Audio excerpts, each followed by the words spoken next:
हरियापुर गांव के एक कोने में रामू लोहार का एक छोटा सा घर था। उस दिन सुबह सवेरे रामू लोहार अपने औजार लेकर काम पर निकल रहा था। कब तक ऐसा चलेगा रामू? हर रोज सुबह कुछ आस लेकर जाते हो और शाम को निराश होकर लौटते हो। क्या तुम्हें नहीं दिखता कि पूरे गांव में सबसे बुरी हालत हमारी ही है? क्या करूं राधा, तू ही बता। मेरी किस्मत ही फूटी हुई है तो मैं क्या कर सकता हूं। जब भी हालात सुधरने लगते हैं कुछ न कुछ ऐसा हो जाता है कि फिर से सब कुछ बिगड़ जाता है। अब देख, पहली बार जैसे तैसे कुछ जमा किया था, तू बीमार पड़ गई, सब खर्च हो गया। फिर रतन के पैर में वो गहरी चोट, पूरा इलाज करवाने में फिर से सब कुछ खत्म हो गया। तभी 10 साल का रतन दौड़ता हुआ आया। उसकी मासूम आंखों में भूख थी, लेकिन मन में कुछ कहने की हिम्मत नहीं थी। पिताजी, मेरे मन में कई दिनों से अच्छा खाना खाने की इच्छा हो रही है। हमारे घर में दूसरों की तरह पकवान क्यों नहीं बनते? रामू की आंखें नम हो गईं। तू चिंता मत कर बेटा, हमारे दिन भी जरूर बदलेंगे। एक वक्त आएगा जब हम लोग दूसरों से भी अच्छे पकवान बनाएंगे, फिर तेरा जो दिल करेगा वही खाएंगे। लेकिन पिताजी, एक बात बोलूं, जब पड़ोस की ताई अम्मा के घर से पकवानों की खुशबू आती है ना, तो मैं तो खींचा चला जाता हूँ। एक दिन चला भी गया था, लेकिन उन्होंने मुझे देखते ही खाना छुपा लिया और कहा, यहाँ मत आ, भाग जा यहाँ से। तो मैं वापस आ गया। राधा की आंखों से आंसू बहने लगे। उसका दिल ऐसा लग रहा था जैसे किसी ने मसल कर रख दिया हो। रामू कुछ नहीं बोला, चुपचाप अपने औजार उठाए और लोहार की दुकान की ओर चल पड़ा। रामू की लोहार की दुकान गांव के चौराहे पर थी। उस दिन जैसे ही उसने भट्टी सुलगाई और हथौड़ा उठाया, उसे लगा कि उसके बाजुओं में अब पहले जैसी ताकत नहीं रही। उसके हाथों की चोटें भी मानो थक चुकी थीं। हे भगवान, और कितनी परीक्षाएं लोगे। आज एक भी ग्राहक नहीं आया, और ऊपर से घर की हालत, रतन की मासूम बातें सब कुछ तोड़ कर रख देती हैं। तभी गांव का मुखिया दुकान पर आ पहुंचा। उसके चेहरे पर एक औपचारिक सी मुस्कान थी। हाँ रामू, क्या हुआ? आज तुम्हारे हाथों में पहले जैसा जोर नहीं दिख रहा। क्या बात है? मन कुछ बोझिल सा लग रहा है। क्यों? हाँ मुखिया जी, अब आप तो सब जानते हैं, फिर भी पूछते हैं। मेरा परिवार बहुत बड़ी आर्थिक तंगी में है। मेहनत तो बहुत करता हूँ, लेकिन हाथों में किस्मत नहीं है। मुखिया चुप रहा, लेकिन तभी बगल से बाली आ गया। गांव का वो आदमी जिसे दूसरों के दुख में भी मजा आता था। मुखिया जी, मैं तो कहता हूं कि इस रामू को गांव से निकाल देना चाहिए। इसकी मनहूस छाया धीरे धीरे पूरे गांव में फैल रही है। कहते हैं ना, कुछ लोग ऐसे होते हैं जिन पर काल की छाया होती है, और वही लोग पूरे गांव को बर्बाद कर देते हैं। मुखिया पहले चौंका, फिर हंसने लगा। बाली भी हंसने लगा। अरे बाली, तू भी ना, चल छोड़ इसे, चल यहाँ से। दोनों रामू की हालत पर हंसते हुए वहां से चले गए।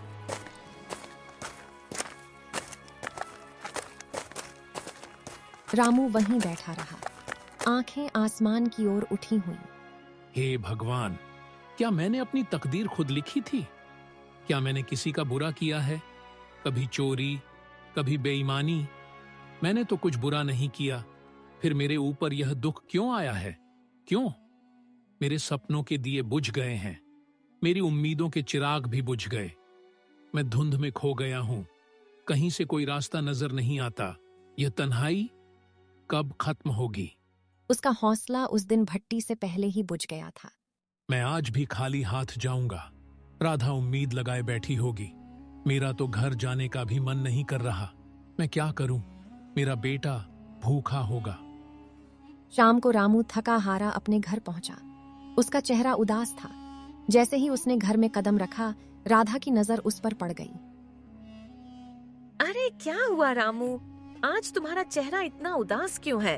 अरे कुछ तो कहो। की आंखें भर आईं। उसने धीरे से राधा की ओर देखा। अब तो सारे गांव वाले भी मेरी बुरी किस्मत का मजाक उड़ाने लगे हैं। राधा, और क्या कहूं, आज तो दुकान पर एक भी ग्राहक नहीं आया, और ऊपर से मुखिया और बाली, वो दोनों मेरी किस्मत पर हंसते हुए चले गए। मैं तुम्हारे लिए खाने के लिए भी कुछ नहीं ला सका। राधा चुप हो गई। उसकी आंखें भर आईं। सुबह जब तुम दुकान जा रहे थे, तब मैं भी तुम्हें बोल रही थी, इसमें गलती मेरी भी है रामू। मैं भी कभी तुम्हारे दुख को पूरी तरह समझ नहीं पाई। फिक्र मत करो, भगवान सब ठीक करेगा। रामू कुछ नहीं बोला। वह चुपचाप चारपाई पर लेट गया। उसके हाथ कांप रहे थे, लेकिन उसकी आवाज नहीं निकली।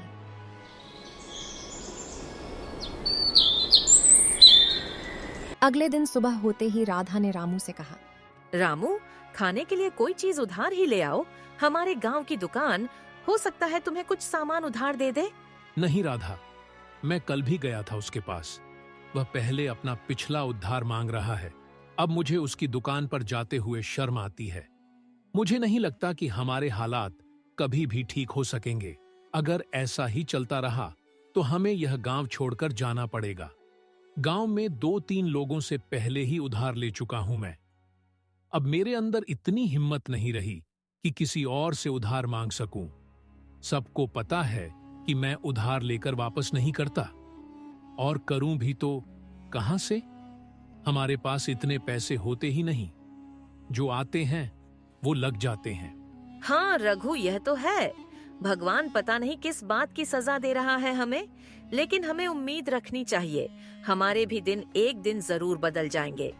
यह बात तो मुझे तुमसे सुनते 10 साल हो गए हैं। आज तक ऐसा दिन नहीं आया। वह चुपचाप घर से निकल पड़ा और सीधा जंगल की ओर चल दिया। उसका दिल बहुत भारी था, आंखों में उदासी थी और कदम जैसे बेजान हो चुके थे। दिमाग में बार बार एक ही ख्याल घूम रहा था, क्या जिंदगी का यही अंत है? क्या मैं अपनी तकलीफों से हमेशा के लिए मुक्त हो जाऊं? इन ख्यालों में डूबा हुआ रामू गांव की सीमा तक पहुंच चुका था। तभी सामने से मुखिया आता हुआ दिखाई दिया। अरे रामू, आज दुकान नहीं खोली क्या? तुम तो सीधे जंगल की ओर निकल पड़े हो। क्या बात है? अब लोहार से लकड़हारा बनने का इरादा है क्या? चलो, अच्छा ही है। लकड़हारे भी बुरे नहीं होते। कम से कम जंगल में कोई तुम्हारी किस्मत का मजाक तो नहीं उड़ाएगा, है ना? रामू चुप रहा। वह पहले से ही उदास था। उसके पास मुखिया को जवाब देने के लिए कोई शब्द नहीं थे। मुखिया हंसता रहा और वहां से चला गया। रामू बिना कुछ बोले जंगल की गहराई की ओर बढ़ गया। रामू अब पूरी तरह थक चुका था। उसके पैर जैसे जवाब दे चुके थे। वह एक घने वृक्ष की छाया में बैठ गया और चुपचाप आसमान की ओर देखने लगा। मैं मर्द हूं ना, इसलिए किसी के सामने रो भी नहीं सकता। अगर राधा और रतन मुझे रोते हुए देख लेते तो उनका मनोबल टूट जाता। इसीलिए मुझे जंगल आना पड़ा। भगवान, तू मेरी कितनी परीक्षा लेगा? रामू उदास होकर आसमान की तरफ देखते हुए खुद से बातें कर ही रहा था कि अचानक उसके कानों में किसी के चीखने की आवाज पड़ी। कोई है तो मेरी मदद करो। वह उठा और इधर उधर देखने लगा। तभी अचानक उसकी नजर एक साधु पर पड़ी जो जमीन पर गिरे हुए थे। रामू तुरंत उनके पास पहुंच गया। साधु महाराज, आपको क्या हुआ? आप ऐसे क्यों पड़े हैं? बेटा, मैं राज की ओर जा रहा था कि रास्ते में मेरे पैर में जोर की मोच आ गई। मैं गिर पड़ा और तभी से इस सुनसान जंगल में पड़ा हूँ। यह जंगल इतना वीरान है कि यहाँ कोई आता ही नहीं। कई दिन हो गए, कोई इंसान नहीं दिखा। मुझे बहुत प्यास लगी है बेटा। मेरा गला सूख रहा है। अगर जल्दी पानी नहीं मिला तो शायद मैं बच न सकूं। रामू घबरा गया और तुरंत इधर उधर देखने लगा। शायद कहीं से पानी या कोई मदद मिल जाए, परंतु दूर दूर तक उसे सिर्फ घना जंगल और सन्नाटा ही दिखाई दे रहा था। यहाँ तो दूर दूर तक कोई तालाब दिखाई नहीं दे रहा महाराज। बताइए साधु महाराज, अगर आपको पता हो कि पानी कहाँ मिल सकता है तो मैं अभी ले आता हूँ। यहाँ से लगभग 2 मील दूर एक तालाब है। तुम मेरे लिए वहां से पानी ले आओ बेटा। इतना कहकर साधु ने अपना कमंडल रामू के हवाले कर दिया। थका हुआ रामू बिना देर किए उस दिशा में चल पड़ा जहां उसे अपनी आखिरी उम्मीद नजर आ रही थी। जंगल की खामोशी के बीच वह अपनी थकी हुई टांगों के बावजूद तालाब तक पहुंच गया। जैसे ही उसने कमंडल पानी में डाला, अचानक तालाब से धुआं उठने लगा। धुआं धीरे धीरे एक भयानक औरत की शक्ल लेने लगा। यह दृश्य देखकर रामू के दिल में डर और हैरानी की लहर दौड़ गई। तुम्हें इस तालाब का पानी लेने का साहस कैसे हुआ? क्या तुम्हें यह नहीं पता कि इस तालाब से कोई भी जल नहीं ले सकता? देखो, मुझे सच में नहीं पता था कि यह तालाब तुम्हारा है। मुझे माफ करो, मैंने ऐसा कोई अपमान नहीं किया। मैं एक डायन हूँ। अगर तुझे यह जल चाहिए तो मेरी एक पहेली का उत्तर देना होगा। अगर उत्तर गलत दिया तो इसी तालाब में डुबोकर मैं तुझे मार दूंगी। लेकिन हाँ, एक और रास्ता है जिससे तू बच सकता है। तू बिना जल लिए यहाँ से चला जा, ना पहेली ना मौत। रामू गहरी सोच में डूब गया। एक ओर साधु की प्यास थी और दूसरी ओर मृत्यु का भय। मैं यहाँ से जल लिए बिना बिल्कुल नहीं जाऊंगा। मैंने किसी से जल लाने का वचन दिया है और मैं अपना वचन नहीं तोड़ूंगा। अब मेरी यह पहेली सुन। एक ऐसा घर जो हर दिशा में खुला है, उसके भीतर उजाला ही उजाला है, पर न उसमें कोई खिड़की है, न दरवाजा, न दीवारें और न ही कोई जमीन। फिर भी उस घर के भीतर सब कुछ समाया हुआ है। मुंह ने कुछ क्षणों के लिए अपनी आंखें मूंद ली। उसकी सांसें तेज और बेकाबू थीं, मानो उसके दिल के भीतर एक तूफान चल रहा हो। सीना जोर जोर से उठ गिर रहा था, जैसे डर और उम्मीद आपस में टकरा रहे हों। लेकिन उस बेचैनी के बीच भी उसके चेहरे पर एक अनोखा सा सुकून उतर आया था, एक गहराई से भरा हुआ शांत भाव, जैसे वह अपने भीतर की रोशनी में डूबकर सच्चाई को टटोलने की कोशिश कर रहा हो। बाहर मौत का भय था, पर भीतर कहीं न कहीं भरोसा अब भी जिंदा था। अंदर से घबराया होने के बावजूद उसके माथे पर दृढ़ संकल्प की एक साफ रेखा उभर आई थी। वह रेखा साफ कह रही थी, रामू टूट सकता है, डर सकता है, लेकिन हार मानने वालों में से नहीं है। वो है मनुष्य का मन, जो हर दिशा में खुला होता है, जिसमें उजाला भी होता है और अंधकार भी। ना कोई दीवार, ना कोई दरवाजा, फिर भी उसमें पूरा संसार समा जाता है। डायन कुछ पल के लिए चुप हो गई। ऐसा लगा मानो वह रामू के उत्तर से हैरान रह गई हो। जंगल की हवा तक थम सी गई थी। फिर अचानक वह जोर से हंसने लगी। वह हंसी साधारण नहीं थी, उसमें हैरानी भी थी, गुस्सा भी और कहीं न कहीं थोड़ी सी खुशी भी छुपी हुई थी। तू पहला योगी है जिसने मेरी पहेली का सही उत्तर दिया है। जा, जितना जल चाहिए ले जा। आज तुझसे मिलकर मुझे प्रसन्नता हुई। रामू ने अपने कमंडल को ठंडे और स्वच्छ जल से भर लिया। उसकी आंखों में एक अलग ही चमक थी, सफलता की और आत्मसंतोष की। अब उसके कदमों में देर नहीं थी। वह तेजी से लौट पड़ा। चाल में जल्दी थी, लेकिन दिल में एक अजीब सी शांति उतर आई थी, जैसे कोई भारी बोझ अचानक हल्का हो गया हो। वह सीधे उसी स्थान पर पहुंचा जहां साधु महाराज निर्जीव से पड़े थे। उनका शरीर निश्चल था, सांसें बहुत धीमी। ऐसा प्रतीत हो रहा था मानो उनके जीवन की आखिरी उम्मीद अब सिर्फ रामू की वापसी से ही जुड़ी हो। लीजिए महाराज, मैं जल ले आया हूँ। साधु ने जैसे ही जल की कुछ बूंदें पीं, उनकी बंद पड़ी पलकों में हलचल हुई। जीवन धीरे धीरे लौटने लगा। उन्होंने आंखें खोलीं और सामने खड़े रामू को गहराई से देखा। बेटा, क्या सच में तुमने उसी तालाब से जल लिया है? हाँ महाराज, आपने कहा था और मैंने निभाया। मुझे लगा था कि तुम जल नहीं ला पाओगे, क्योंकि मैं जानता था कि उस तालाब में एक डायन का वास है। जब भी कोई मनुष्य जंगल में आता है, मैं हमेशा उसकी ऐसी ही परीक्षा लेता हूं।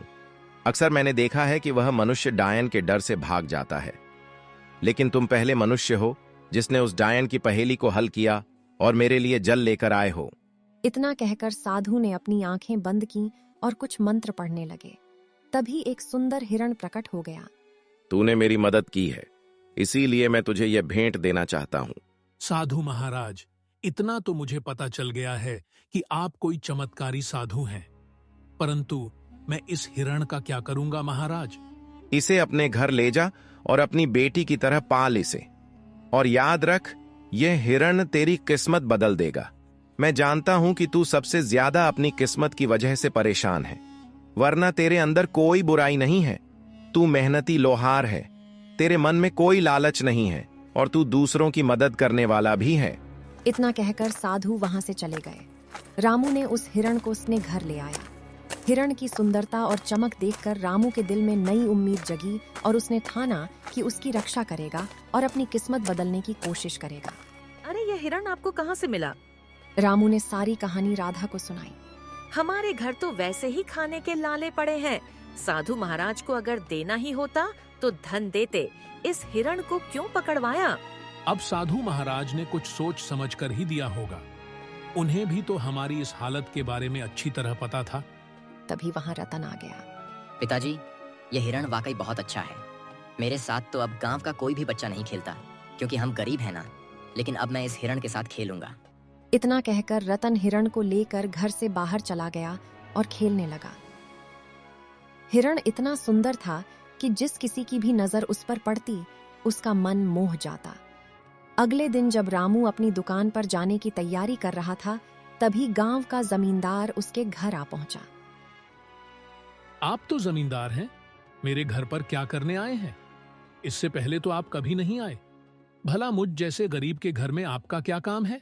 बात तो तू सही कह रहा है रामू, लेकिन बात यह है कि आज मैंने तेरे बेटे यानी रतन को एक हिरण के साथ खेलते देखा है। वह हिरण वाह वाह वाह बहुत ही सुंदर था, और तू जानता है कि मुझे जानवरों को पिंजरे में रखने का कितना शौक है, तो मैं वह हिरण खरीदना चाहता हूं। राधा यहाँ सुनकर चौकस हो गई। वह कुछ कहने ही वाली थी कि माफ कीजिए, मैं वह हिरण आपको नहीं बेच सकता। अरे भाई, मैं तुम्हें इसकी अच्छी कीमत दूंगा। आप मुझे चाहे उसकी कितनी भी कीमत दें, माफ कीजिएगा, मैं उस हिरण को नहीं बेचूंगा। जमींदार क्रोधित होकर वहां से चला गया। आपने यह क्या किया? जमींदार हमें इसकी अच्छी कीमत दे सकता था, हमारी हालत कुछ बेहतर हो सकती थी। मैं यह हिरण नहीं बेचूंगा राधा, क्योंकि यह हिरण मुझे साधु महाराज ने भेंट किया है, और भेंट की हुई वस्तुओं को कभी बेचा नहीं जाता।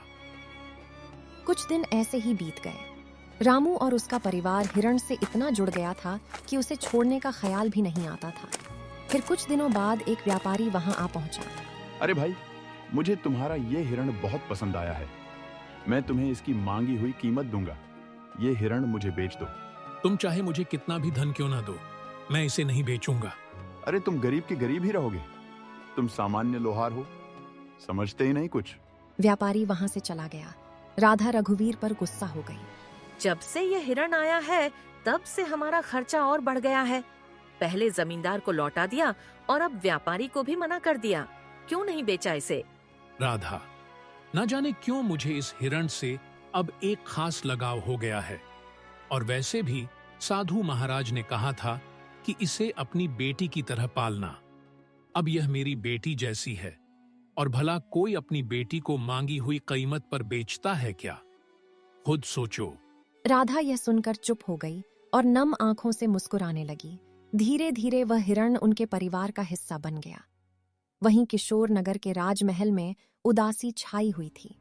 राजा विक्रम अपनी 20 वर्षीय पुत्री चंद्रलीका को देख रहे थे, जो बेहोशी की स्थिति में थी। उनके बगल में राजगुरु थे। राजगुरु, क्या मेरी पुत्री ठीक हो पाएगी? मैंने राज्य के बड़े बड़े वैद्यों को दिखाया, लेकिन कोई फायदा नहीं हुआ। महाराज, आपकी पुत्री को एक विचित्र बीमारी है। इसका इलाज शंभू है, लेकिन वह अत्यंत दुर्लभ है। तो फिर जल्दी से बताइए ना गुरुजी, इलाज क्या है? ध्यान से सुनिए। एक मायावी हिरण का आंसू और एक गरीब मनुष्य का आंसू, जब यह दोनों एक साथ मिलेंगे तो वे एक दिव्य पुष्प में बदल जाएंगे। उस पुष्प को राजकुमारी के शरीर पर स्पर्श कराना होगा, तभी वे स्वस्थ हो पाएंगी। तो फिर बताइए, वह मायावी हिरण कहाँ मिलेगा? मैं उसे किसी भी कीमत पर ढूंढ लाऊंगा। और गरीब की बात तो कीजिए ही मत। हमारे राज्य में गरीबों की कोई कमी नहीं है। आपने पूरी बात सुनी नहीं महाराज। अगर किसी गरीब को जबरदस्ती रुलाया गया तो वह आंसू व्यर्थ होगा।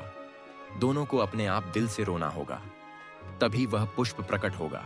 तुम्हें पता है राजगुरु की वह हिरण इस समय किसके पास है? हाँ महाराज, मैंने साधना के दौरान यह देखा है। वह मायावी हिरण्य हरियापुर गांव के एक लोहार के पास है। राजा विक्रम अपने मंत्री जगन्नाथ और 2 सिपाहियों के साथ हरियापुर की ओर रवाना हुए। कुछ ही देर में वे हरियापुर पहुंचे। वहां गांव का मुखिया दौड़ता हुआ आया। हमारे तो भाग्य ही खुल गए, राजा विक्रम पधारे हैं। मुझे तुम्हारी बातें सुनने में कोई दिलचस्पी नहीं है। बस इतना बताओ, क्या इस गांव में कोई लोहार रहता है जिसके पास एक हिरण है? हाँ महाराज, रामू लोहार है। पूरे गांव को पता है कि उसके पास एक हिरण है, और वह हिरण किसी को देता भी नहीं है, क्योंकि वह अत्यंत सुंदर है। मुखिया राजा विक्रम को लेकर रघुवीर के घर की ओर चल पड़ा। मंत्री, 2 सिपाही और स्वयं राजा को देखकर रामू चौंक गया। क्या तुम्हारे पास कोई हिरण है? और क्या वह मायावी भी है? प्रणाम महाराज, प्रणाम। हाँ महाराज, मेरे पास एक हिरण्य है, लेकिन मुझे नहीं पता कि वह मायावी है या साधारण। मेरे लिए तो वह मेरे बेटे जैसा है। वह हिरण्य तुम्हें कहाँ से मिला? एक साधु महाराज ने मुझे यह हिरण भेंट किया था। महाराज समझ गया। उस साधु ने तुम्हें एक मायावी हिरण दिया है। चलो, मैं उसे खरीदना चाहता हूँ। क्षमा कीजिए महाराज, मैं इसे बेचना नहीं चाहता और बेच भी नहीं सकता। महाराज, यह इतना ही मूर्ख है कि जमींदार ने भी इसे खरीदने की कोशिश की, मगर उसने नहीं बेचा। हमारे गांव का सबसे बड़ा व्यापारी महंगी कीमत देने आया, लेकिन फिर भी वह नहीं बिका, और अब उसने आपको भी मना कर दिया है। उसकी हिम्मत तो देखिए। देखो लोहार, मुझे उस हिरण की बहुत जरूरत है। मैं तुम्हें उसकी महंगी कीमत दूंगा, समझ रहे हो ना? महाराज, मैं नहीं दूंगा, क्षमा कीजिए। मैं तुम्हें आधा रात सूप दूंगा, बस मुझे वह हिरण दे दो। नहीं महाराज, अगर आप मुझे पूरा राज्य भी दे दें तब भी मैं उसे आपको नहीं दूंगा, क्षमा करें। सिपाहियों, इस लोहार को बंदी बना दो और उस हिरण को पकड़कर महल में ले आओ। चलो। सिपाहियों ने रघुवीर और हिरण दोनों को पकड़कर महाराज के सामने पेश किया। कैसा लग रहा है अब मूर्ख? मैं तुम्हें आधा राज्य देने को तैयार था और तुमने इनकार कर दिया। अब मैं तुम्हें उस हिरण को बिल्कुल नहीं दूंगा। आखिरी बार देख ले इसे, मूर्ख कहीं के। महाराज, मैं जानता हूं कि आप जो निर्णय लेते हैं उस पर अडिग रहते हैं। बस आपसे मेरी एक विनती है, मैं अपने इस हिरण को एक बार गले लगाना चाहता हूं। मैंने इसे अपने बेटे जैसा चाहा है। जा, तुम्हें इतनी मोहब्बत है तो जा गले लगा ले इसे। रामू ने दौड़कर उस हिरण को गले लगा लिया। दोनों की आंखों से आंसू बहने लगे और जैसे ही वे आंसू धरती पर गिरे, वहां एक नीला फूल खिल गया। महाराज, यही वह फूल है जो आपकी पुत्री को ठीक कर सकता है। राजा विक्रम दौड़कर फूल लेकर अपनी पुत्री के कमरे में गए। फूल जैसे ही पुत्री के शरीर को छुआ, होश में आ गई। राजा विक्रम खुशी से राज दरबार वापस आ गए। मुझे माफ कर दो रामू, मैंने अपनी पुत्री के प्यार में अंधा होकर तुम्हारे साथ अन्याय किया। तुम्हारे आंसू सच्चे थे। अब मैं समझ गया कि तुम कितना सत्य बोल रहे थे। तभी वहां साधु महाराज प्रकट हो गए। महाराज, यह गरीब लोहार किस्मत का मारा है। उस हिरण को मैंने ही उसे भेंट किया था और मैंने कहा था कि यह उसकी किस्मत बदलेगा। मैं जानता था कि आपकी पुत्री का इलाज उसी मायावी हिरण से होगा, लेकिन वह तभी संभव था जब हिरण पालने वाले की आंखों से सच्चे आंसू निकले, और सच्चे आंसू केवल सच्चे इंसान के निकलते हैं।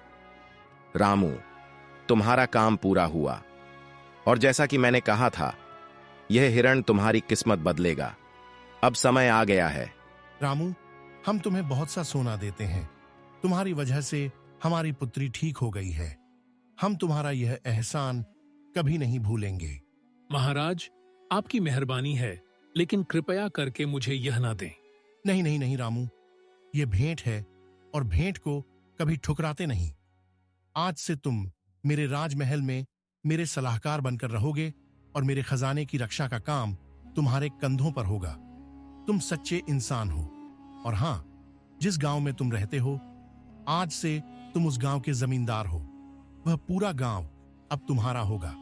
रामू पूरी दौलत लेकर अपने घर वापसी की राह पर निकला, जो उसकी मेहनत, ईमानदारी और सच्चाई का अनमोल इनाम था। इस तरह एक सामान्य लोहार अपनी मेहनत और प्यार की वजह से अपनी किस्मत बदलने में कामयाब हो गया। उसका जीवन अब पहले से कहीं ज्यादा खुशहाल और सफल था, और वह अपने गांव के लिए एक मिसाल बन गया।